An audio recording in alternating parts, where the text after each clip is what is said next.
Assalamualaikum warahmatullahi wabarakatuh. Perkenalkan, nama saya Aira Marsha Wijaya dengan NIM 2511102431691. Pada video kali ini, saya akan mempresentasikan rangkuman materi dari pertemuan 1 sampai pertemuan 15 tentang makalah tugas pengganti UTS pengantar bisnis. Makalah ini merangkum seluruh materi perkuliahan pengantar bisnis yang mencakup konsep dasar bisnis, etika, bisnis global, kepemilikan, kewirausahaan, manajemen, pemasaran, modal, transportasi digital, hingga bisnis Islam. Disusun untuk tahun akademik 2024 sampai 2025 di bawah bimbingan dosen pengampu Pak Jubaidi. Ini struktur daftar isi materi perkuliahannya. Dari bab 1 sampai bab 3 konsep bisnis, etika, tanggung jawab sosial, bisnis global. Bab 4 sampai bab 6 kepemilikan bisnis, bisnis plan dan kewirausahaan dan lingkungan bisnis. Bab 7 sampai bab 9 manajemen bisnis, perilaku organisasi dan manajemen SDM. Bab 10 sampai bab 12 faktor produksi, manajemen produksi dan kualitas, manajemen pemasaran. Bab 13 sampai bab 15 mengelola modal, transportasi digital, dan bisnis Islam. Bab 1. Pengertian dan konsep bisnis. Apa sih itu bisnis? Bisnis merupakan serangkaian usaha yang dilakukan individu atau kelompok dengan menawarkan barang dan jasa untuk memenuhi kebutuhan masyarakat dan memperoleh keuntungan. Aktivitas utama bisnis meliputi 3 tahapan pokok, yaitu produksi, distribusi, dan penjualan. Rantai nilai yang saling berkaitan dan tidak dapat dipisahkan. Kontrol strategi, membantu pelaku usaha menentukan prioritas dan menghindari kesalahan besar dalam perjalanan bisnis. Pertumbuhan usaha, mendukung pengembangan bisnis yang lebih terarah dan berkesinambungan di masa depan. Perencanaan matang, memungkinkan perencanaan estimasi modal, target pasar, dan analisis keuangan yang realistis. Analisis pasar, target, dan strategi pertumbuhan. Analisis pasar, perilaku konsumen mengidentifikasi kebiasaan, preferensi, dan faktor keputusan konsumen.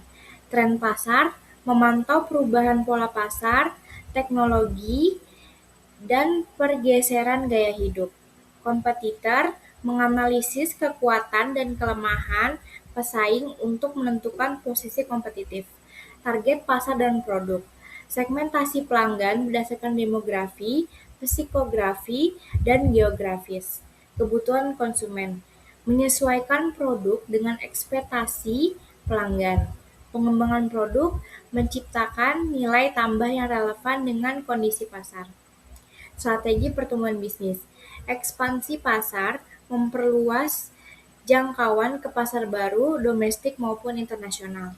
Investasi inovasi, mengembangkan produk atau layanan baru yang memenuhi kebutuhan yang belum terpenuhi. Penguatan merek, meningkatkan branding melalui pemasaran yang kreatif dan inovatif. Di bawah itu ada studi kasus Indomaret versus toko kelontong. Indomaret lebih unggul dalam analisis data dan efisiensi operasional, sementara toko kelontong unggul dalam kedekatan komunitas dan hubungan personal dengan pelanggan.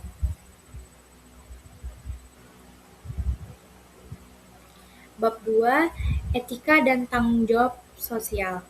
Etika bisnis merupakan keyakinan tentang hal yang benar dan salah dalam tindakan yang berpengaruh terhadap orang lain dalam konteks dunia usaha. Etika manajerial adalah standar perilaku yang memadu manajemen dalam menjalankan pekerjaan mereka, mencakupi perilaku tentang karyawan, organisasi, dan pemangku kepentingan.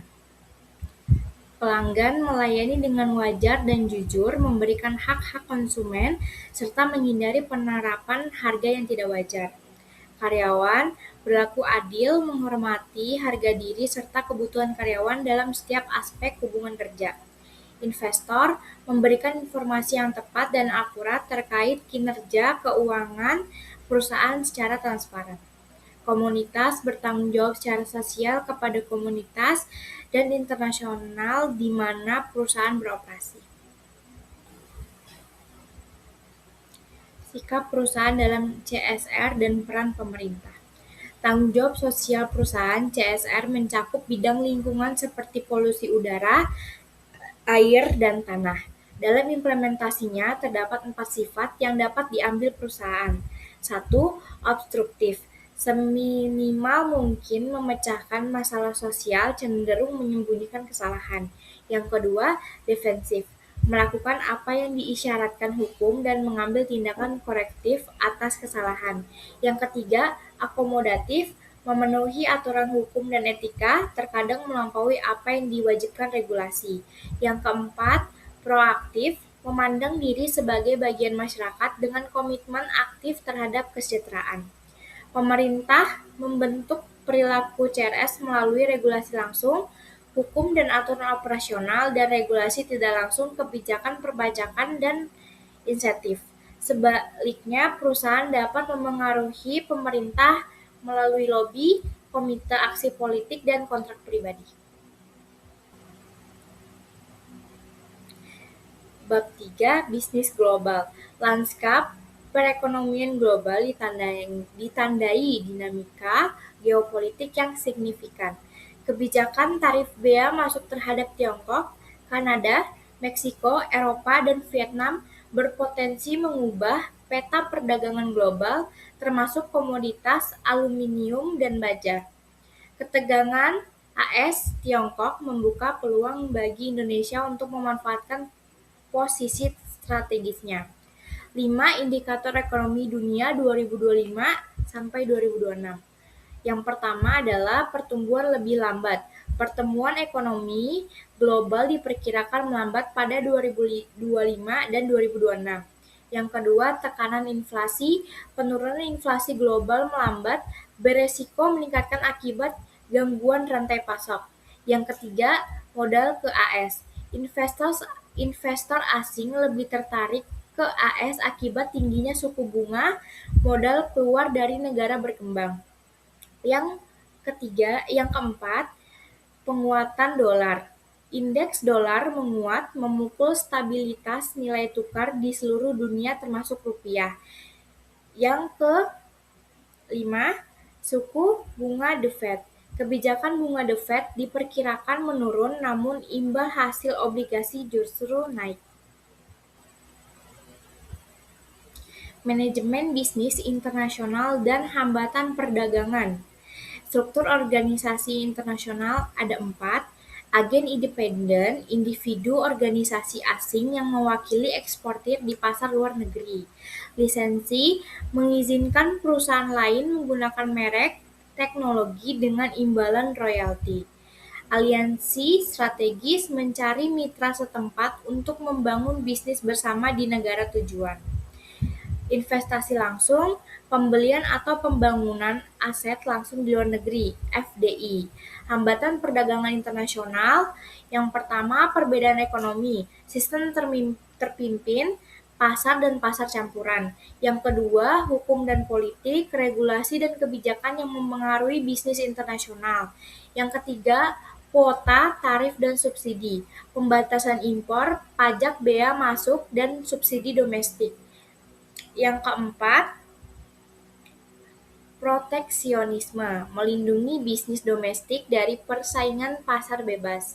Yang kelima, kandungan lokal, persyaratan produksi sebagian besar di negara tujuan. Keberhasilan bisnis internasional sangat ditentukan oleh kemampuan memahami lingkungan budaya, nilai, simbol keyakinan, bahasa, dan orientasi perilaku karyawan di berbagai budaya. Bab 4. Kepemilikan bisnis non-korporasi dan korporasi. Di Indonesia, bentuk kepemilikan bisnis dibagi menjadi badan usaha berbadan hukum, kekayaan terpisah, dan pendiri perlindungan hukum lebih kuat. Dan badan usaha tidak berbadan hukum, harta bergabung dengan harta pemilik, resiko ditanggung penuh secara pribadi. Yang pertama, perseorangan.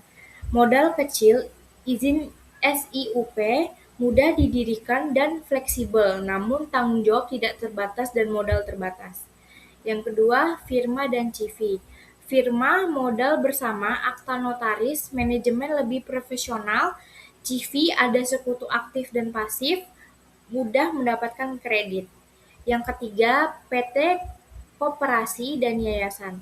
PT tanggung jawab terbatas, saham mudah dialihkan, koperasi gotong royong, hak suara setara, yayasan bidang sosial, pendidikan, dan kesehatan. Jenis-jenis PT di Indonesia dan korporasi global. Bentuk PT berdasarkan kepemilikan saham.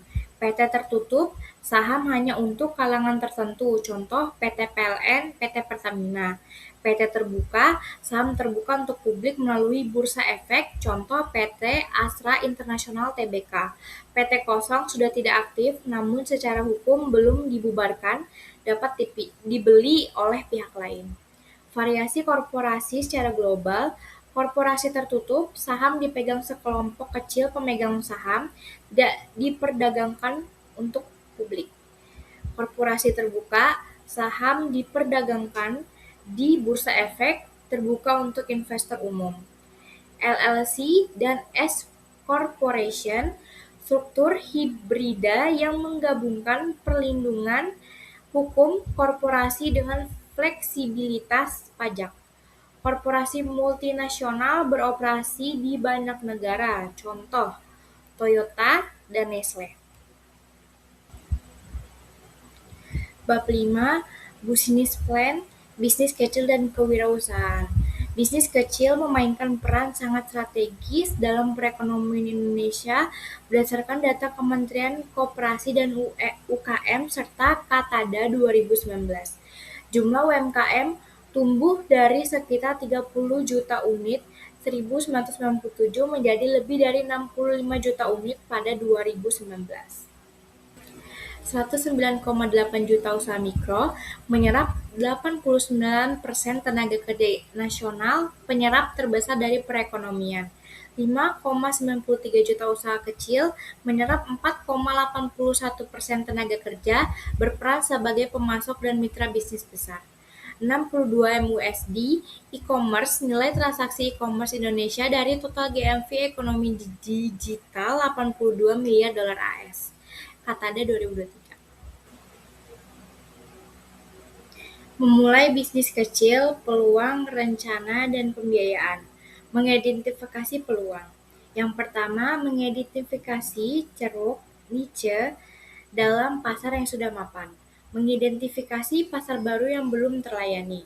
Mentransfer produk ke wilayah baru, menciptakan produk yang memenuhi kebutuhan yang belum terpenuhi.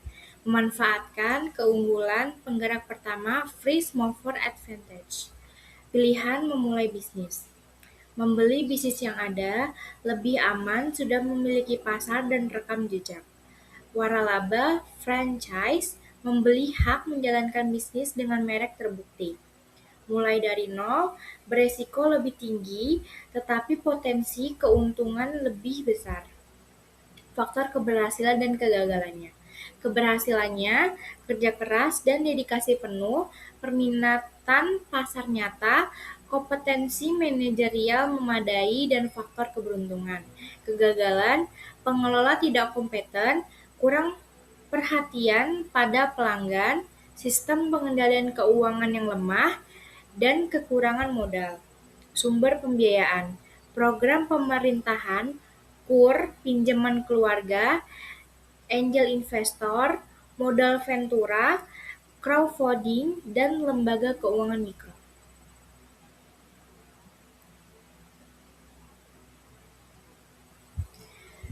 Bab 6, memahami lingkungan bisnis. Lingkungan eksternal bisnis adalah semua faktor di luar perusahaan yang memengaruhi cara perusahaan beroperasi dan menghasilkan pendapatan. Terdapat 6 dimensi utama yang harus dipahami setiap pelaku bisnis.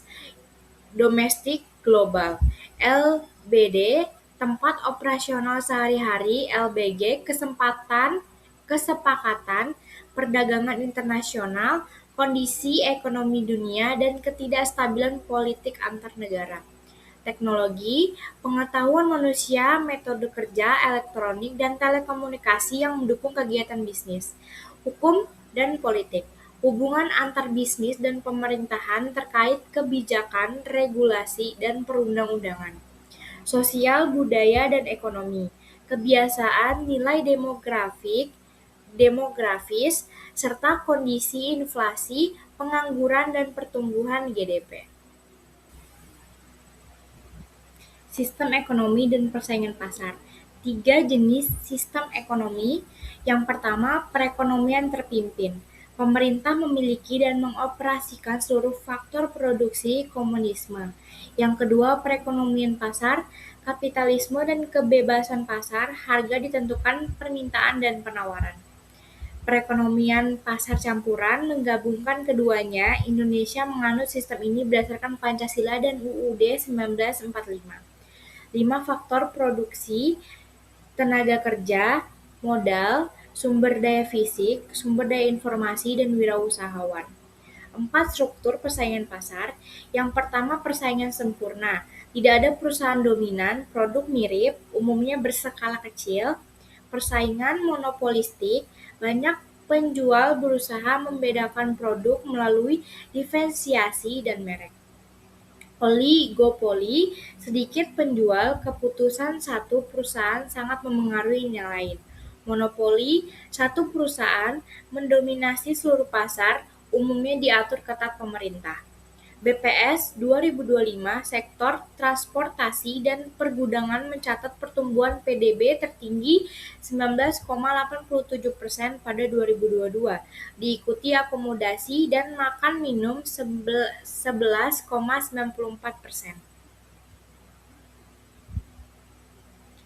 Bab 7, manajemen bisnis. Manajemen adalah proses merencanakan, mengorganisasikan, mengarahkan, dan mengandalkan sumber daya untuk mencapai tujuan organisasi. Manajemen menjalankan 3 peran utama: interpersonal, panutan, pemimpin, penghubung; informasional, pemantau, pengirim informasi, juru bicara; dan desisional, inisiator perubahan, pengalokasian sumber daya, negosiator.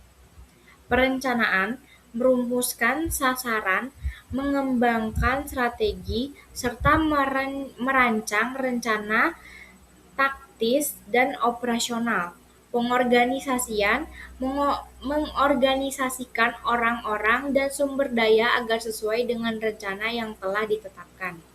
Pengarahan, memandu dan memotivasi anggota organisasi untuk bekerja sama mencapai sasaran bersama.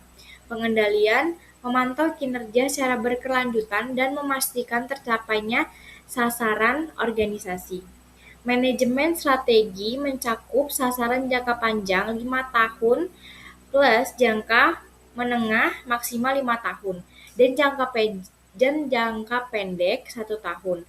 Dengan 3 jenis strategi: korporat, bisnis atau persaingan, dan fungsional, perencanaan kontingensi, dan manajemen krisis melengkapi kemampuan organisasi menghadapi perubahan dari keadaan darurat. Perilaku organisasi dan motivasi kerja. Perilaku organisasi mempelajari bagaimana individu dan kelompok berperilaku di dalam organisasi serta bagaimana perilaku tersebut memengaruhi kinerja organisasi secara keseluruhan. Hierarki Maslow, 5 tingkatan kebutuhan fisiologis, keamanan, sosial, penghargaan, dan aktualisasi diri. 2 faktor Herzberg. Faktor higiene mencegah ketidakpuasan, faktor motivator mendorong motivasi kerja. Teori X dan Y, McGregor. Teori X, karyawan malas, perlu diawasi. Teori Y, karyawan rajin dan bertanggung jawab. ERJ Alderfer menyederhanakan Maslow menjadi 3: eksistensi, relation, dan growth. Gaya kepemimpinan: otokratif, keputusan sepihak, efektif dalam situasi darurat. Demokratif melibatkan bawahan, mendorong partisipasi dan kreativitas. Laissez-faire kebebasan penulis kepada bawahan untuk membuat keputusan. Transformasional menginspirasi melalui visi yang kuat dan motivasi tinggi. Bab 9, Manajemen Sumber Daya Manusia. Manajemen SDM adalah fungsi organisasi yang berfokus pada pengelolaan modal manusia sebagai aset investasi penting. Berdasarkan UU No. 13 Tahun 2003 tentang Ketenagakerjaan, pengelolaan SDM harus memperhatikan peluang kerja yang setara, kompensasi dan tunjangan, hubungan ketenagakerjaan, serta kesehatan dan keselamatan kerja. Rekrutmen dan seleksi internal mempertimbangkan karyawan yang sudah ada untuk promosi atau rotasi. Eksternal menarik pelamar dari luar organisasi melalui berbagai saluran proses seleksi formulir aplikasi, tes tertulis, praktek wawancara dan asesmen center. Kompensasi dan tunjangan, upah dan gaji. Upah berdasarkan waktu kerja, gaji adalah kompensasi tetap atas tanggung jawab jabatan. Insentif, bonus, pay for performance, dan profit sharing. Tunjangan, pensiun, kesehatan, dan fasilitas lainnya. Pengembangan dan tantangan baru, pelatihan, on-the-job training, dan simulasi untuk meningkatkan kompetensi karyawan. Penilaian kinerja, metode objektif dan pertimbangan dikomunikasikan melalui umpan balik konstruktif. Knowledge workers, pengelolaan pekerja berpengetahuan dan pekerja kontingen dan temporer. Serikat pekerja memperjuangkan upah, jam kerja, jaminan dan kondisi kerja melalui tawar-menawar kolektif. Bab 10 dan 11, faktor produksi, manajemen produksi, dan kualitas. Produksi adalah proses pengubahan bahan-bahan dari berbagai sumber menjadi hasil yang diinginkan konsumen, baik berupa barang berwujud maupun jasa tidak berwujud. Nilai diciptakan melalui kegunaan bentuk, waktu, dan tempat. Perencanaan kapasitas menentukan jumlah produk yang dapat diproduksi dalam kondisi normal operasional. Perencanaan lokasi memilih lokasi optimal karena memengaruhi biaya dan fleksibilitas operasional. Penjadwalan produksi menggunakan grafik Gantt dan Gantt chart untuk merencanakan urutan kegiatan dan jalur kritis. Manajemen bahan baku, seleksi pemasok, pembelian, transportasi, pengendalian persediaan dan pergudangan. Manajemen kualitas total (TKM). TKM adalah seluruh kegiatan dalam pembuatan barang dan jasa berkualitas tinggi dengan prinsip kepemilikan kualitas oleh setiap individu. Perangkat TKM meliputi mempererat hubungan pelanggan, tim perbaikan kualitas lintas bidang, rekayasa ulang proses bisnis, analisis nilai tambah, dan sertifikat ISO. Manajemen rantai pasokan menjadi rantai pasokan sebagai satu kesatuan, termasuk strategi outsourcing dan rantai pasokan global.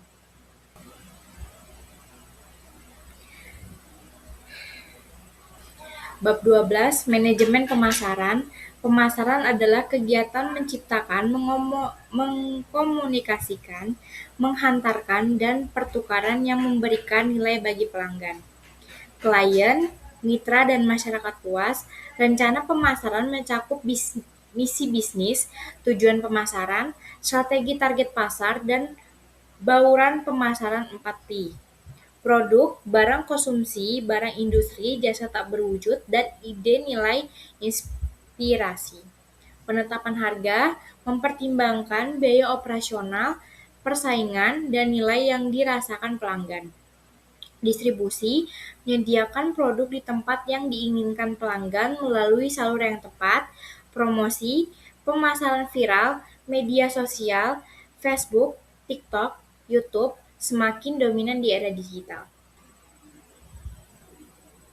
Segmentasi pasar dan perilaku konsumen.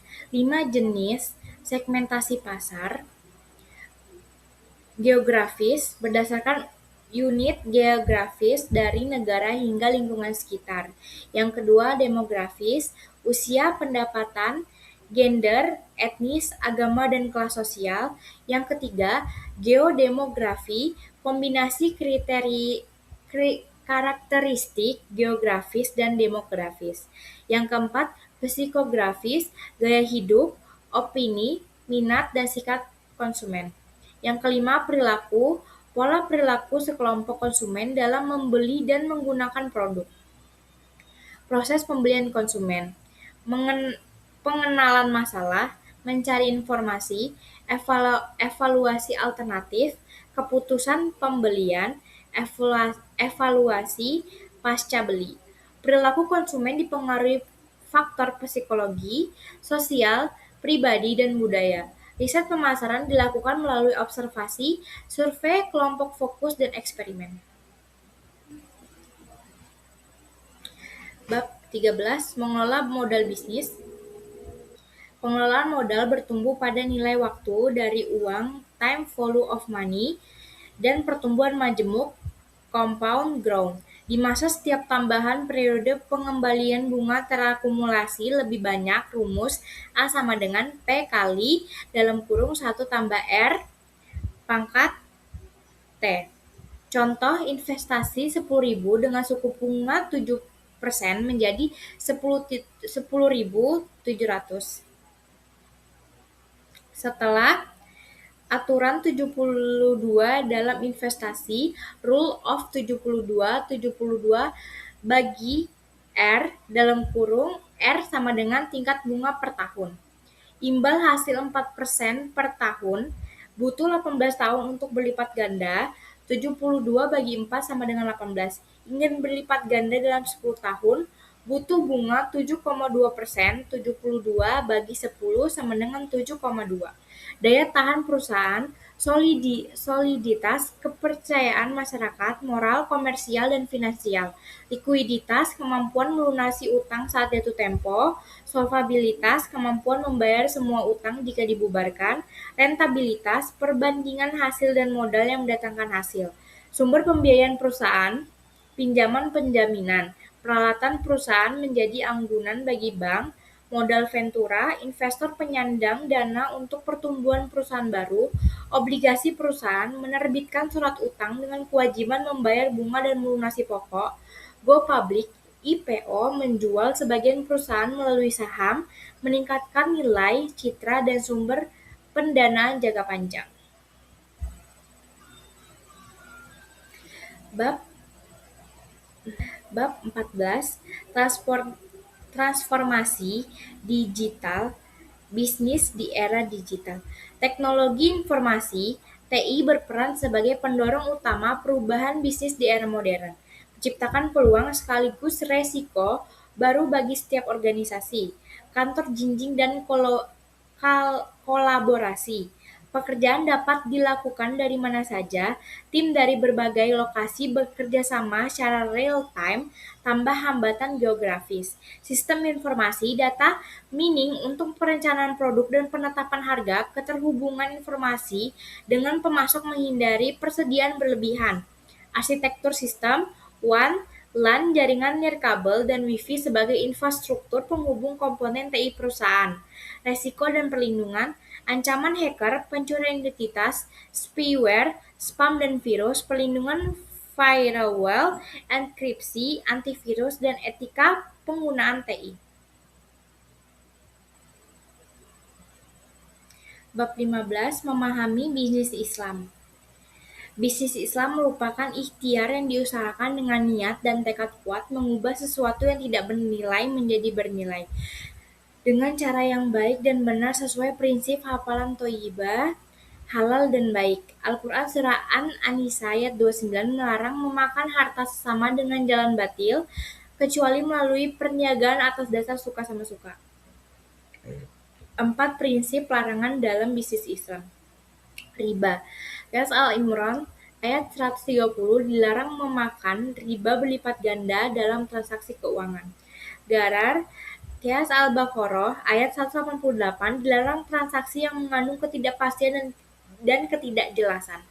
Ma'isyir, Qiyas Al-Maidah ayat 90 perjudian termasuk perbuatan setan yang harus dijauhi sepenuhnya. Zolim, Qiyas An-Nisa ayat 29 perniagaan harus dilandasi kerelaan kedua belah pihak tanpa paksaan. Perbedaan bisnis Islam dan bisnis non-Islam. Karakteristik bisnis Islam dan bisnis non-Islam. Asas akidah Islam, sekularisme nilai materialistis, motivase dunia dan akhirat, bisnis Islam dunia semata. Orientasi bisnis Islam profit, zakat dan benefit, pertumbuhan, keberlangsungan dan berkah. Bisnis non-Islam profit, pertumbuhan dan keberlangsungan. Karakteristik etos kerja, bisnis Islam bisnis bagian dari ibadah, bisnis Islam bisnis sebagai kebutuhan duniawi. Karakteristik modal dan sumber daya, bisnis Islam halal, bisnis non-Islam halal dan bisa haram. Bisnis Islam tidak hanya berorientasi pada keuntungan materi semata, tetapi juga menjadikan setiap kegiatan bisnis sebagai bahan dari ibadah dan bentuk tanggung jawab kepada Allah SWT, sehingga diharapkan memberikan manfaat dan keberkahan yang lebih luas bagi individu, masyarakat, maupun lingkungan sekitarnya. Kesimpulan, rangkuman 5 pokok bahasan utama. 1. Bisnis sebagai penciptaan nilai. Bisnis bertujuan menciptakan nilai tambah melalui produksi, distribusi, dan penjualan dengan memperhatikan etika, tanggung jawab sosial, serta dinamika lingkungan domestik maupun global. Yang kedua, pengelolaan organisasi yang efektif. Memerlukan pemahaman menyeluruh tentang manajemen, perencanaan hingga pengendalian, perilaku organisasi yang sehat, motivasi kerja yang tepat, dan pengelolaan SDM yang profesional. Yang ketiga, keberhasilan operasional sangat ditentukan oleh pengelolaan faktor produksi, manajemen produksi, dan kualitas TKM, serta strategi pemasaran yang berorientasi pada nilai pelanggan dan segmentasi pasar yang tepat. Keempat, keberlangsungan jangka panjang memerlukan pengelolaan modal yang baik, pemahaman daya tahan perusahaan, solidaritas, likuiditas, solvabilitas, serta kesiapan menghadapi transformasi digital beserta resiko dan peluangnya. Yang kelima, landasan etis bisnis Islam. Prinsip Islam memberikan landasan etis tambahan yang menekankan keseimbangan antara orientasi keuntungan duniawi dengan nilai-nilai keberkahan sehingga bisnis memberikan manfaat lebih luas bagi masyarakat.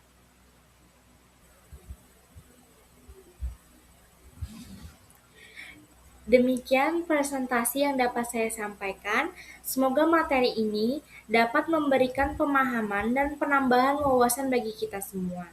Terima kasih atas perhatian Bapak, Ibu, dosen, serta teman-teman. Mohon maaf apabila terdapat kekurangan maupun kesalahan dalam penyampaian. Wassalamualaikum warahmatullahi wabarakatuh.